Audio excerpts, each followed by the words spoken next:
국내가 소진됐다, 시장의 반등이 일어났다 이렇게 판단하는 매도자 측에서는 호가를 내리지 않겠죠. 일단 호가를 내리지 않으니까 거래는 더 이상 일어날 수가 없는 거죠. 그거보다 낮은 거래만이 이루어질 수 있는 이런 하락장의 전형적인 모습이 나타날 수 있을 것 같습니다. 정부의 일단 부동산 규제 완화가 있었고 또 이제 금리 동결이라는 이슈가 있었는데 이걸 이제 부동산 시장의 긍정적인 신호로 봐야 할지 부동산 시장 지금 분위기 어떻게 좀 봐야 되나요? 네. 일단은 규제 완화와 금리 동결을 했다는 것 자체가 시장 상황이 굉장히 안 좋음을 방증하는 거라고 볼 수 있는데요. 네네.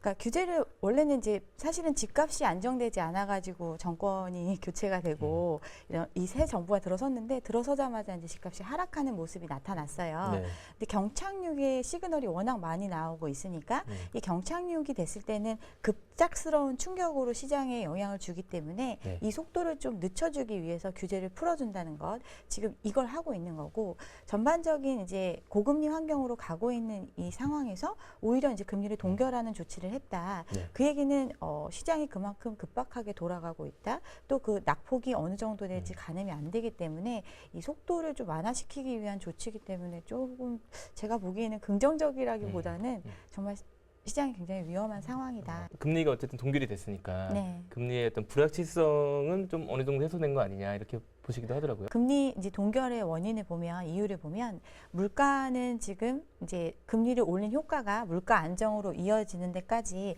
일정 시간 좀 지켜볼 필요가 있고 그거와 반대로 그러니까 금리를 올렸을 때 오히려 경기 지금 침체 상황으로 가고 있는데 더 경기에 안 좋은 영향을 줄 수 있기 때문에 이번에는 동결하는 조치를 했지만 네. 지금 전반적인 글로벌 시장이나 미국에서 보통 기준금리 정하는 거에 따라서 우리나라 금리도 따라갈 수밖에 없는데 그 전반적인 이제 금리 상향, 인상의 기조에 비추어 봤을 때는 이제 시장에 우리가 외환 시장의 충격이라든가 뭐 이런 다른 리스크가 발생할 수도 있으니까 그걸 보고 추이를 결정하겠다 이렇게 얘기를 했죠. 그러니까 불확실성이 해소됐다기보다는 상승으로 가는 거는 일단 기정사실인데 그 속도나 어떤 그 따라가는 폭을 조금 조정하는 이렇게 생각하시면 될 것 같습니다. 여러 가지 인플레이션 상황을 봤을 때 금리 인상이 정말 멈출 수 있을까? 뭐 이런 부분에서 어떻게 좀 보세요? 네. 그러니까 이제 미국의 기준금리가 올라가는 지금 상황이잖아요. 그럼 네. 미국이 왜 기준금리를 올리고 있을까를 생각해 볼 필요가 있어요. 미국의 금리를 결정하는 거는 이제 페드에서 회의를 통해서 결정을 하는데 네. 페드의 역할이 무엇인지를 또 거슬러 올라가 보면 목표가 세 가지거든요. 미국의 경제 성장, 그리고 미국의 고용 안정, 그리고 미국의 물가를 이 세 가지 목표를 향해서 이제 통화 정책을 결정을 하고 금리를 결정하는 그런 역할을 하고 있는데 네. 지금 미국에서 경제 다른 나라보다 훨씬 낫죠. 그리고 고용 시장도 실업률 역대 최저를 보이고 있는 상황이에요. 그러면 목표 세 가지 중에서 두 가지는 아직 문제가 없는 거죠. 특히나 긴축 정책을 지금 굉장히 빠른 속도로 하고 있음에도 불구하고 경제가 이걸 버텨줄 수 있는 능력이 된다. 이런 상황인데 인플레이션은 잡히지가 않는 모습이 나타나고 있어요. 그러면 인플레이션을 잡으려면 인플레이션에 또 영향을 생각을 해봐야 되잖아요. 그러니까 인플레이션이라는 거는 수요가 지금 엄청나게 많아진 상황이어서 네. 상황에서 공급이 부족하니까 이제 물가가 올라가는 현상이 나타나는 건데 공급적인 측면은 팬데믹의 영향 이후에 또 지금 예전처럼 글로벌화됐던 그 시스템이 완전히 복구되지 않은 상황이고 그다음에 러시아 우크라이나 전쟁이 장기화되면서 여러 가지 영향이 있어서 공급적인 측면에서도 예전보다는 원활하지 못한 환경이라는 것 이런 환경이 있고 수요적인 측면에서는 팬데믹 극복을 위해서 굉장히 돈을 많이 풀었잖아요. 네. 그러니까 예전보다 훨씬 더 살 수 있는 능력이 늘어나 있는 상태였잖아요. 그러니까 인플레이션은 당연히 올 수밖에 없는 결과거든요. 근데 이 인플레이션 중에서 수요 측면에 작용했던 돈을 풀었던 것, 이건 인위적인 부양 효과였는데 이것 때문에 인플레이션이 계속 발생을 하니까 이거를 줄게 하기 위해서는 수요적인 거를 축소시키는 방법, 즉 이미 풀린 유동성을 빨아들이는 조치, 그래서 긴축 정책을 하는 거거든요. 네네. 그래서 지금 이걸 하고 있는데 아직 인플레이션이 안 잡히고 있어요. 근데 인플레이션의 특성상 한번 올라가 버리면 이게 그리고 장기화돼 버리면 그 가격으로 사람들이 인식하게 되잖아요. 고착화되는 현상이 나타날 수 있거든요. 네. 특히나 다른 물가가 올라가는 상태에서 임금까지 이제 올라가게 되면 사람들이 이제 임금이 올라간다는 거는 또 비용적인 측면의 원가 요소가 그렇죠. 되잖아요. 네. 그럼 또 인플레가 발생할 수 있는 어. 이게 악순환이 될 수 있는 고리가 되기 때문에 네네. 이걸 그대로 뒀다가는 이제 잡을 수가 없겠다. 이런 상황으로 갈 수 있으니까 그래서 지금 이제 뭐 미국의 기준금리 최종 목표치를 더 상향해야 된다. 인플레이션을 잡기 위해서는 뭐 8%는 가야 된다. 이런 얘기가 나오는 게 그런 네. 것 때문이기 때문에 멈추기는 힘들다고 볼 수 있습니다. 우리나라 돈이 우리나라 시장에서만 움직이면 상관이 없는데 네. 지금 이제 투자 시장이나 이런 모든 환경이 글로벌화 됐잖아요. 그러면 우리나라보다 훨씬 더 안전한 나라에서 우리나라보다 훨씬 더 높은 금리를 준다.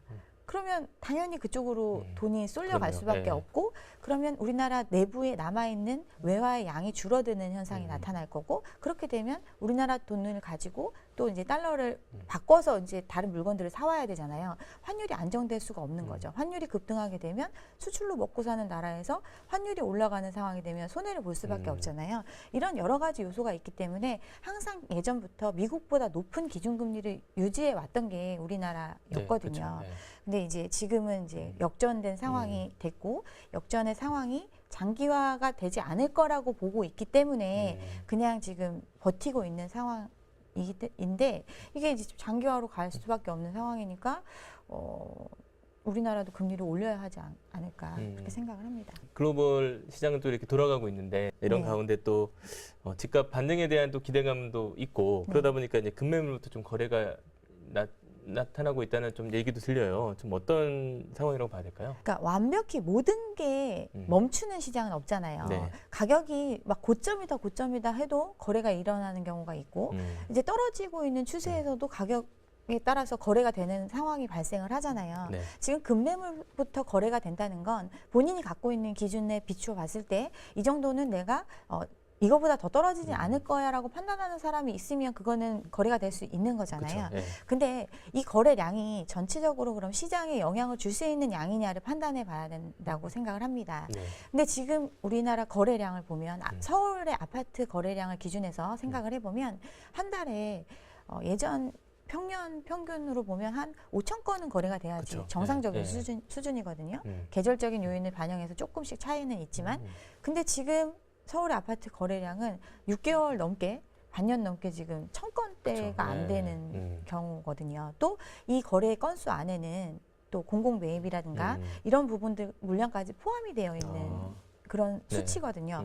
정말 거래가 안 되고 있는 상황이고 그러네요. 가격이 내려왔음에도 금매물만 간간히 거래되는 수요 그게 다지 사실은 다른 사람들이 이제는 바닥이다 하면서 모두가 달려가서 사는 이런 시장이 아니거든요. 그래서 반등에 대한 기대감을 갖고 있는 분도 있겠지만 다수는 그렇지 않다고 시장을 보고 있다. 그게 뭐 심리 지수로도 나타나고 있다. 이렇게 생각하시면 될 것 같습니다. 이게 보통 이런 상황에서 금매가 다 빠지면 다음 수순은 어떻게 되나요? 네. 그러니까 아까 말씀드렸다시피 네. 가격이 올라가는 시장에서도 사는 사람이 있고 떨어지는 상황에서도 사는 사람이 있지만 그 가격 수준에 따라서 그 수는 굉장히 절대적으로 작잖아요. 네네. 그러니까 금매가 소진되고 나면 다음 수순은 이제 금매가 소진됐다, 시장의 반등이 일어났다 이렇게 판단하는 매도자 측에서는 호가를 내리지 않겠죠. 네. 일단 호가를 내리지 않으니까 거래는 더 이상 일어날 수가 없는 거죠. 그럼 그 상황이 계속 유지가 될 수 있느냐를 생각을 해보면 네. 그러기는 힘들다. 그러면 이제 호가가 낮아지는 현상이 나타나고 그러다 보면 이제 또 그 기존의 거래가를 최고가로 생각을 하고 그거보다 낮은 거래만이 이루어질 수 있는 이런 하락장의 전형적인 모습이 나타날 수 있을 것 같습니다.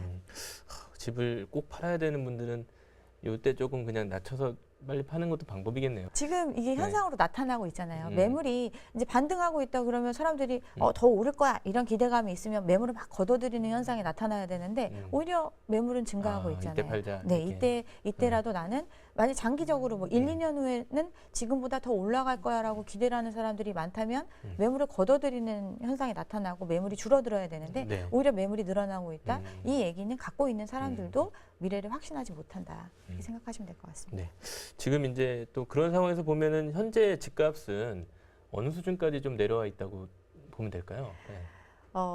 한 귀 정도? 머리 네, 머리에서 귀 정도 내려온 것 같습니다. 네. 예. 아직 그럼 많이 안 내려온 거네요.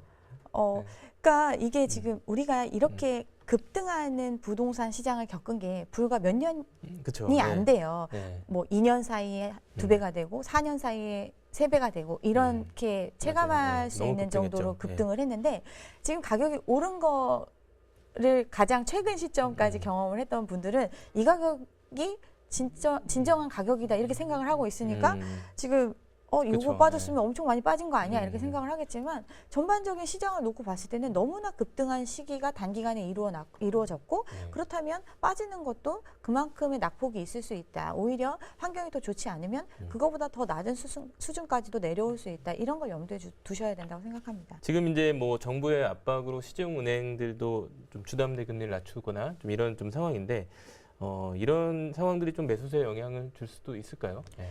일단 어쨌든 부동산이라는 게 워낙 고가의 상품이다 보니까 레버리지를 활용해서 사지 않으면 사기가 힘든 물건이잖아요. 네. 금리를 낮춰준다고 하고 또 이제 이 금리 상황에 대해서 본인이 판단하기에 나는 감당할 수 있는 수준이다. 그리고 이게 내가 부동산을 투자함으로써 얻을 수 있는 이익이 지금 감당하는 것 수준보다 더 많은 이익을 줄 거라고 기대하시는 분들은 대출을 활용할 수가 있는 거죠. 그래서 네. 지금 그나마 급매물이 소진되는 현상이 나타나고 있는 거고. 근데 이게 정상적인 상황은 아니잖아요. 그러니까 우리나라 지금 국채 금리가 거의 4% 가까이 되고 있는데 예금 금리가 은행에서 예금 금리가 2%에서 4%도 안 되는 상황이잖아요. 네.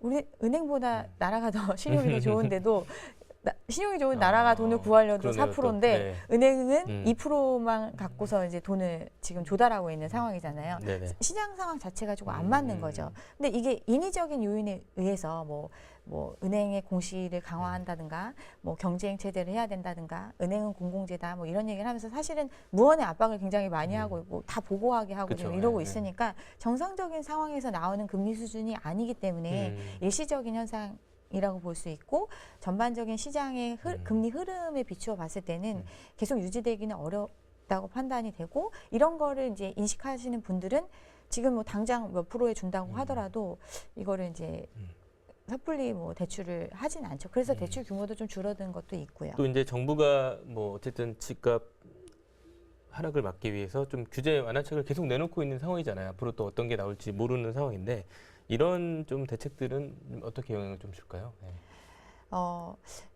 근본적인 문제는 시장에 돈이 없다는 게 문제예요. 네. 그러니까 부동산 시장, 특히 주택 시장 같은 경우에는 집을 사려는 사람들이 돈을 마련하는 방법은 자기가 갖고 있는 집을 팔아서 다음 집을 사는 형태. 이게 가장 일반적이잖아요. 네. 그러면 기존의 집을 팔려면 기존의 집을 사주는 사람이 있어야 되는데 이 집을 사주는 사람들은 새로 이제 무주택자라든가 시장에 새로 들어올 수 있는 사람들이 사줘야 이제 시장이 아래부터 이제 선순환이 되면서 쭉 거래가 연달아서 갈아타기나 그쵸. 이런 게 거래량이 늘어날 수 있는데 지금 이게 끝난 거거든요.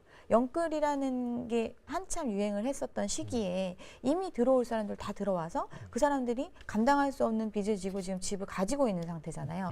그 사람들도 빠져나오려면 이 집을 팔아야 빠져나올 수 있는 거고 이런 사람들하고 기존의 다주택자들도 주택을 팔고 그 돈을 가지고 다시 집을 사주는 시장이 와야 되는데 지금 다주택자들 집을 파는 이유가 뭐겠어요? 일단은 현금을 확보해 놓고 그쵸. 시장이 메릿이 있는 상황이 올 때까지 기다리겠다 이런 거거든요. 그래서 근본적으로 어떤 가격적인 수준에서 사람들이 들어올 수 있는 수준, 하위 수준에서 들어올 수 있는 그 정도까지 이제 가격이 조금 내려가지 않으면 거래가 아무리 완화를 하더라도 좀 거래가 살아나기는 좀 쉽지 않다. 저는 그렇게 생각을 합니다. 네. 그런 면에서 보면 결국 부동산 경착륙을 좀 막기는 어렵다 이렇게 봐야 될까요? 네.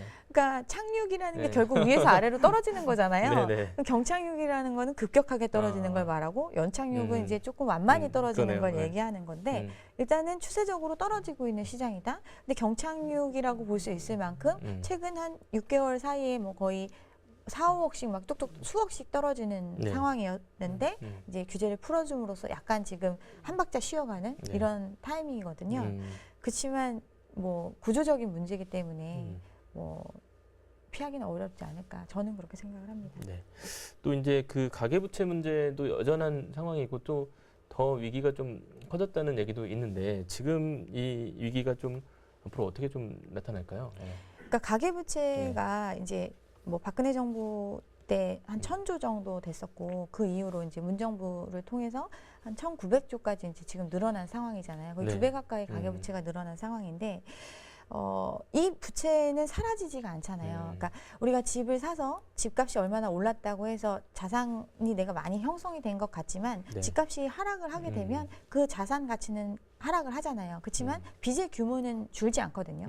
그러니까 이미 그냥 존재하고 있는 문제예요. 그러면 이 빚을 어쨌든 처분해서 뭐 갚기 전까지는 감당을 해야 되는 네. 상황인데 금리 환경이 고금리 환경이에요. 그러면 예전에 뭐 3%대의 금리에서 영끌이라는 것 받을 수 있는 최대한 빚을 지어서 들어온 사람들이 이제 주택을 갖고 있는 이 시장에서 이 금리가 지금 계속 올라가고 있잖아요. 그러니까 한계 상황에서 버틸 수 있는 최대의 빚을 낸 상황인데 그것도 사실은 감당하기가 어려운 그 금리 그대로 있어도 사실은 감당하기 어려운 건데 금리가 계속 올라가는 상황이니까 여기저기서 터지는 상황이 되지 않을까. 그래서 이번에 이제 정부가 특례 보금자리로 뭐 이런 것도 네네. 하고 뭐 이제 정책 자금을 풀어줬잖아요. 거기 보면 대환 대출로 활용하는 비중이 60% 가까이 돼요. 그러니까 기존의 금리가 계속 올라가고 있는 올라가니까. 상황이 네. 감당하기 어렵고 부담이 되니까 네. 이걸 정책적으로 조금 저리로 갈아타는 형태. 이렇게 해서 이제 버티는 사람도 있겠지만 자금의 한계가 있잖아요. 네. 정책의 지원이라는 것도 한계가 있고.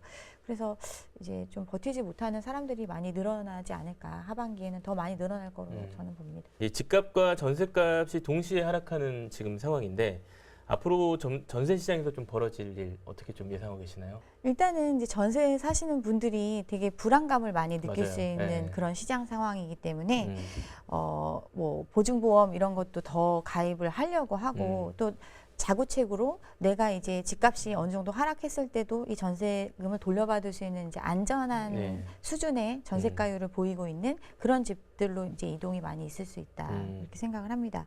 그러니까 집값이 떨어진다는 거는 이제 기존에 내가 전세금을 돌려받을 수 있을 거라는 그 룸 있잖아요. 그거 네. 자체가 이제 줄어드는 거고 결국에는 안 되면 내가 이 집을 이제 떠안아야 되는 상황, 이런 상황이 올 수 있다라는 위기의식이 커지는 그런 네. 환경이 되는 거기 때문에 네. 그래서 일정 수준 이상의 이제 전세가를 내기는 좀 어려울 거고 고가의 전세에 대해서도 조금 이제 부담감들이 많이 생길 것이다 이렇게 생각을 합니다. 이제 잠실 뭐 이런 데 같은 경우는 한 4, 5억 정도 역전세가 났거든요. 네. 그러면 이제 집주인이 당장 4억에서 5억 정도를 돌려줄 수 있는 그런 능력이 되는지에 대한 의구심이 생기잖아요. 그러니까 네. 이제 불안한 마음이 좀 있을 수 있죠. 네. 이렇다 보니까 지금 이제 집주인이 돌려줄 돈이 없으니 이제 역으로 네. 이제 세입자에게 뭐 월세를 준다거나 이렇게 그런 이제 상황들이 좀 생기고 있는데 뭐 이게 이제 세입자는 울며 겨자 먹기로 그렇게 받긴 하지만 또 이게 가져올 부작용도 있을 것 같아요. 네. 일단은 전세금이라는 것 자체가 무이자 사금융의 형태라고 말씀을 드렸잖아요. 네네. 그러니까 집주인한테 내가 목돈을 빌려주고 이자는 안 받는 대신에 그 집을 사용하는 이런 형태가 전세의 일반적인 계약 모습인데 네. 역전세가 낮다는 얘기는 내가 빌려준 돈보다 이 집의 사용 비용이 더 낮다는 뜻이잖아요. 그러면 그거 내가 이제 돈을 빌려준 거에 대해서 무이자로 쓸 수 있는 부분 빼고 나머지 부분에 대해서는 이자를 받아야 되는 형태. 그게 이제 역전세, 역월세 형태로 받는 건데 네네. 사실은 이제 우리가 집을 계약을 할 때 집주인의 어떤 신용 상태를 다 고려하면서 계약을 하지는 그렇죠. 않잖아요. 네, 쉽지 않죠. 보통 이 집을 갖고 있다라는 것, 어느 정도 나보다 더 부자일 거다라는 생각을 가지고서 사실은 전세를 들어가고 이 집이 나중에 경매가 됐을 때도 내 전세금이 돌려받을 수 있을 거다라는 충분한 가치가 있기 때문에 네. 전세를 들어가는 거였는데 이제는 역월세의 형태가 되면은 이 집은 차치하고 일단 이 사람이 나한테 그 돈을 돌려줄 수 있는 능력이 있는지 없는지 여부에 대해서 네. 이 이자 상환 능력이 있는지에 대해서 개개인별로 판단해야 되는 거죠 지금은. 그러니까 사채를 빌려준 거랑 똑같은 그러네요, 거죠. 진짜. 네, 네. 그런 상황이거든요. 그래서 이게 뭐 보통 이제 영끌들이나 또 이제 갭 투자자들이 굉장히 많이 들어갔잖아요. 그러니까 갭 투자자들 같은 경우는 사실은 더 현금 동원 능력이 안 될 수도 있거든요. 그렇죠. 네. 이제 이런 게 이제 부작용으로 나타날 수 있는 거죠.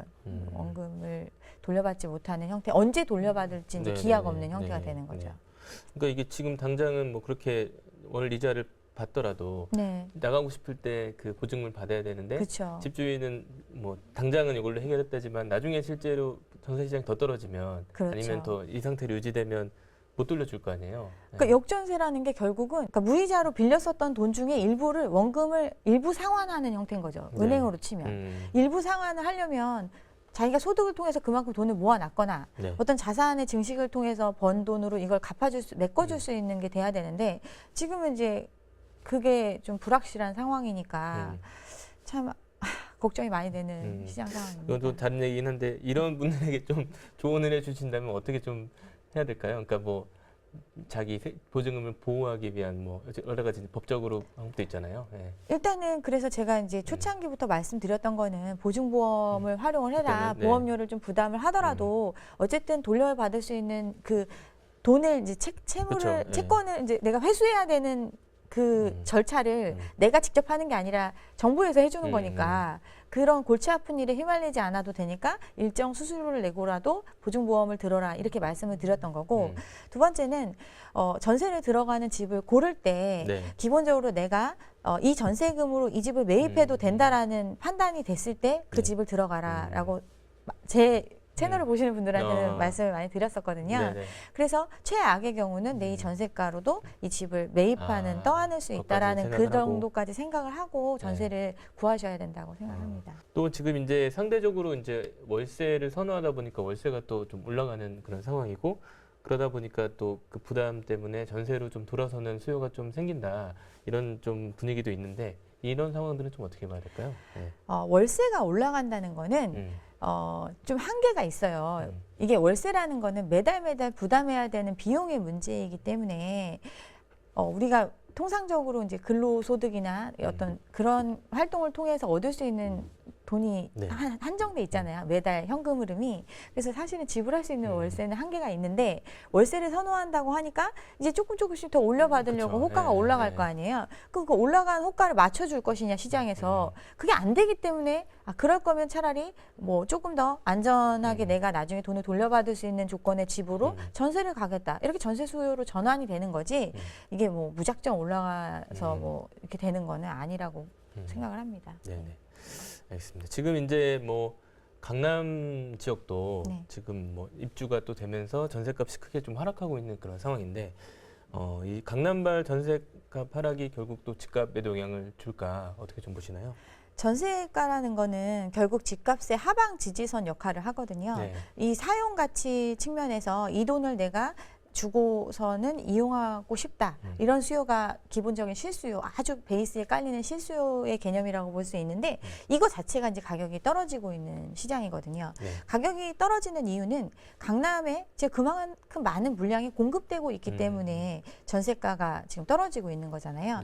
과거에는 이제 뭐 멸실도 있었고 사실은 전세를 구하기가 어려운 시절도 있었지만 지금 이제 그 물량들이 다 공급으로 이어지고 있고 특히나 똘똘하다는 지역에 많이 공급이 되고 있거든요. 네네. 근데 그런 집들은 이제 분양가 자체도 굉장히 높았어요. 뭐 거의 뭐 10수억 하는 분양가 그것도 이제 로또라고 얘기하면서 분양을 그쵸. 많이 했었는데 네, 네. 그 가격에 이제 잔금을 치러야 되는 시점이 바로 입주 시기인데 그 시기에 그러면 입주 잔금을 낼 수 있는 능력을 자기가 갖고 있으면 이런 문제가 안 생기겠죠. 다 대부분이 그런 능력을 갖고 있다면 그 지역의 전세가는 이 정도는 갈 거라고 자기들이 얘기를 그쵸. 하니까 네. 유지가 돼야 되는데 안 되는 거예요. 이유는 잔금을 전세금을 받아서 치러야 되는 형태거든요. 그러니까 그 지금 전세가가 평균적으로 되게 굉장히 균질하게 지금 강남 같은 경우는 이루어지고 있거든요. 한 네. 8억 선? 이 정도? 네, 그게 그 이유거든요. 근데 이게 안 받쳐준다는 얘기는 네. 하방 지지선이 내려간다는 의미고 그러면 이제 결국은 집값이 뭐 그걸 엄청나게 상회해서 계속 올라갈 수 있는 상황은 아닌 거죠. 네. 끌어내리는 요인이 될 거라고 생각합니다. 네. 알겠습니다. 뭐 어쨌든 전세 시장은 앞으로 좀 언제쯤 안정화가 될까? 뭐 앞으로 좀 어떻게 될까요? 네.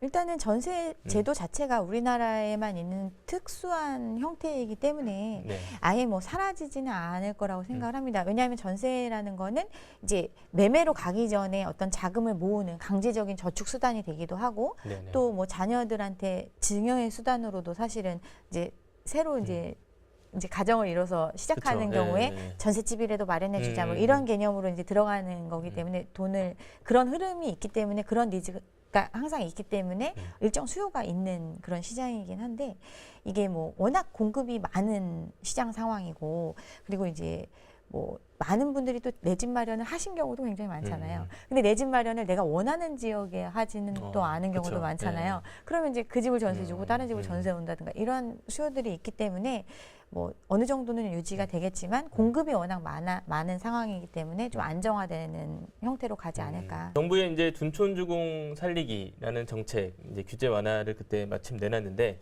결국 둔촌주공 분양에 좀 영향을 많이 줬다고 봐야 될까요? 그러니까 사실은 뭐 실수요자들은 여전히 고민을 했을 것 같고요. 이제 투자로 생각하시는 분들이 많이 이제 참여를 한 형태 이렇게 네네. 볼 수 있습니다. 근데 그러니까 결국 부동산 시장이 상향한다고 믿는 사람들이 부동산 투자를 많이 하잖아요. 네네. 근데 그런 분들 입장에서는 이 정도 조건이면 나도 뭐 했다가 또 이게 이제 거의 후분양 비슷한 정도로 지금 그쵸. 공사가 네. 진행되고 있는 상황이니까 기간이 네. 짧잖아요. 그러니까 그 안에는 내가 단기적인 이익을 볼 수 있을 거다라는 기대감을 가지고 들어가신 분들도 있는 것 같습니다. 그렇지만 어떤 이제 분양률이라든가 계약률이라든가 이런 게 공식적으로 발표된 게 전혀 없어요. 그래서 이게 지금 정말 그 내막은 아직 알 수 없지 않나 생각합니다. 네. 뭐 건설사들이 뭐 분양할 때 보통 이제 많이 홍보 수단으로 이제 쓰는 단어가 이제 완판. 네. 뭐 이제 뭐 어디 완판됐다 이러면 되게 좀 느낌이 확 오잖아요. 그쵸. 근데 이게 이제 좀 그런 표현을 쓰는 속내는 좀 어떻게 봐야 될까요? 네.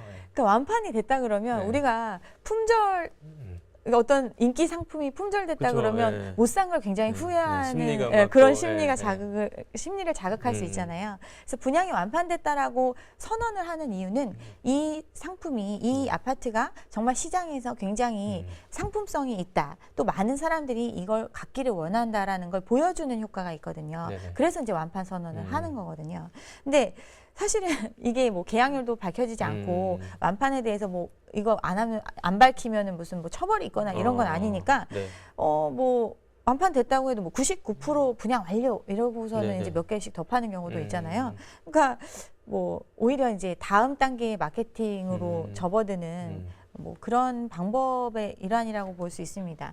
그러니까 뭐 계약을 사실은 당장 능력이 안 되시는 분들도 계약하는 경우도 많이 네, 있잖아요. 네, 이게 네. 뭐 그 가면은 이제 홍보 요원들이 굉장히 많이 이제 설명을 그쵸, 하면서 네. 이거를 안 하면 진짜 후회한다 막 이러니까 덜컥했다가 감당 안 되시는 분들 이제 포기하는 경우도 있고 그러면 이제 알선해가지고 이제 선착순도 끝나고 이제 뭐 관계자들이나 뭐 이렇게 아름아름 또 팔기도 하고 그러거든요. 그래서 네네. 이것만 믿고 이게 정말 괜찮다? 뭐 이렇게 생각하기는 좀 어려울 것 같습니다. 지방에서도 이런 일이 네네. 있었잖아요. 네. 다 완판됐다는 말을 듣고 이제 부랴부랴 갔더니 때마침 몇 개가 남았다. 그래서 불안한 마음에 계약을 마케팅 했는데 수단이구나. 네, 입주할 때 보니까 뭐 빈집이 절반 이상이고 뭐 이런 상황. 그 계약률이라는 거는 보통 이제 언제쯤 공개가 되나요? 나중에는? 네. 아니면 계속 그냥 미공개인가요? 가는 거죠 이런 식으로. 뭐 아니 분양이 끝나도 의무가 네. 있는 건 아니니까. 공개하는 의무가 네. 없구나. 네. 그래서 분양률이 높다고 해서, 네. 그러니까 분양을 뭐 특히나 이제 뭐 서울은 아무래도 이제 좀 더 사람들이 관심이 많으니까 네, 좀 네, 네. 덜할 수는 있는데 지방의 아파트 분양하는 거 이런 거 보면 이 사실은 분양은 따로 대행하는 업체들이 다 있어요. 네, 분양 네, 그쵸. 대행 업체들이 있거든요.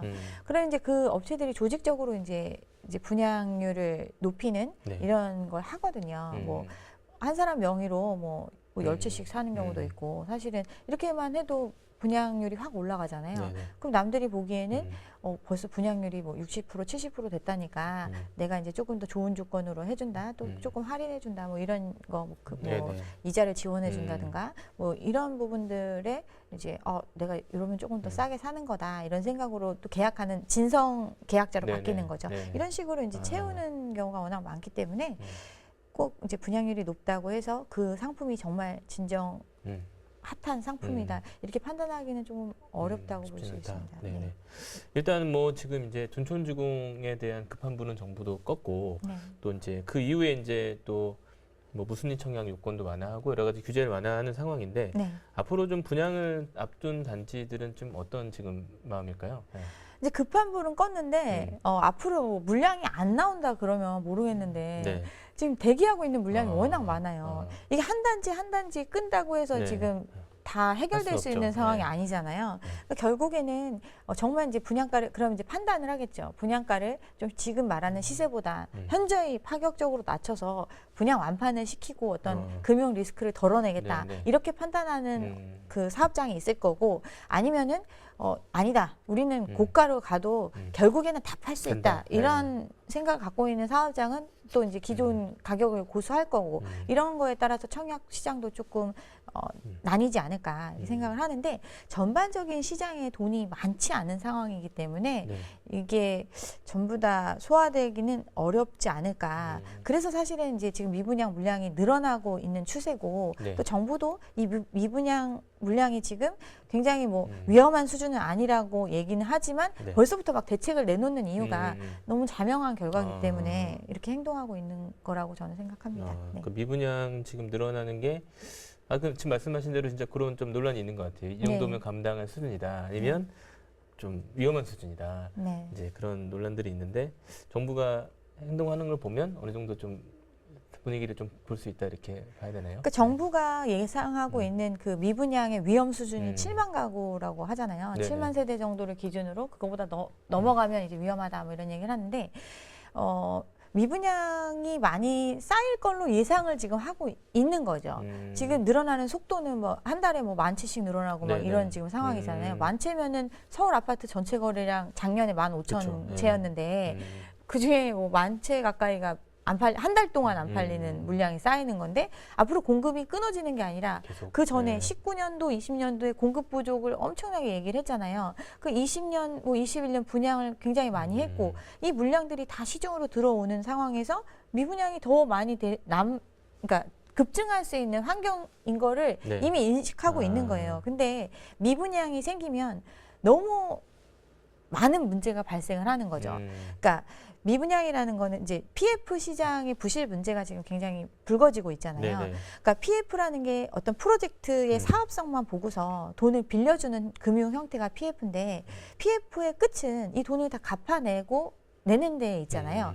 그 돈을 갚아낸다는 거는 분양을 통해서 돈이 일정 부분 들어와주는 네네. 수입이 발생해야지 가능한 일인데 미분양이 난다는 거는 그 예상했던 수입보다 훨씬 적은 양만 들어온다는 뜻이거든요. 그러면 이게 금융시장에 어떤 부담으로 작용할 수밖에 없는 거죠. 네. 그럼 이게 돈을 빌려준 많은 대주단들도 있을 거고 금융기관 얽혀있는 금융기관들도 있을 거고 여기에 보증을 선 건설사들도 굉장히 많이 있고 이런 리스크가 커지니까 이런 문제를 해결하기 위해서는 사람들이 분양을 받아줘야 되는 거죠. 그러니까 기업의 어떤 부실 문제를 가게한테 좀 전가시키는 네. 그런 지금 정책을 하고 있습니다. 네.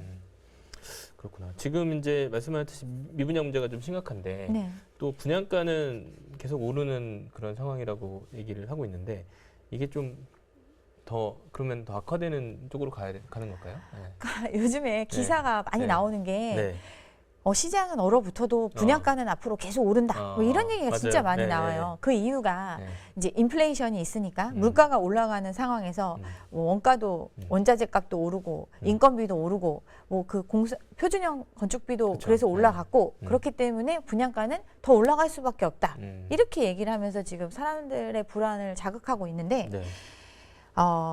저희가 이제 분양가 상한제 관련해서도 제가 예전에 설명을 드리긴 했었는데 네네네. 결국에는 땅값 플러스 건축비잖아요. 분양가라는 게.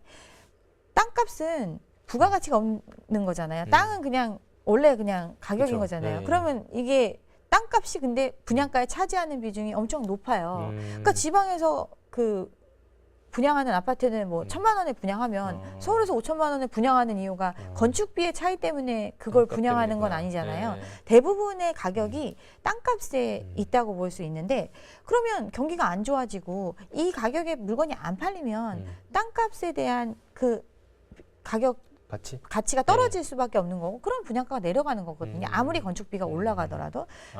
근데 이제 지금은 이 부분만 부각을 시키는 거죠. 땅값이 그렇게 내려갈 리가 없다.